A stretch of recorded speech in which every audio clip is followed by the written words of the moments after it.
மார்க்கமுள்ள பெண்ணுக்கு என்னுடைய சமூகத்துடைய வாலிபர்கள் கொடுத்த அந்தஸ்து என்ன தெரியுமா? ஆலிமா படிச்சிருக்கணும். என்ன படிச்சிருக்கணும்?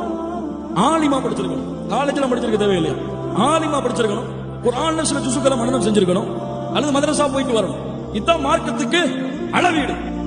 அல்லது Facebookல இஸ்லாமிக் சாட், இஸ்லாமிக் போஸ்டரா போடும்.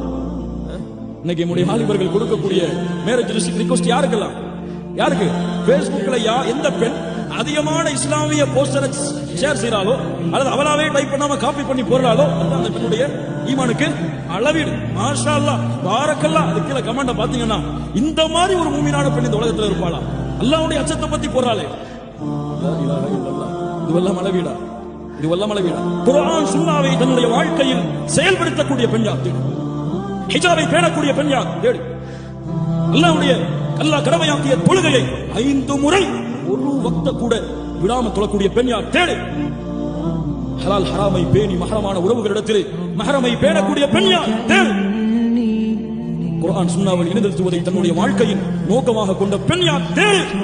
அது கிடைக்கும் வரை தேடு. கிடைத்ததற்கு பிறகு சரி செய்து கொள்ளலாம் என்று பாலாங்குழியில் விழுந்து விடாதே.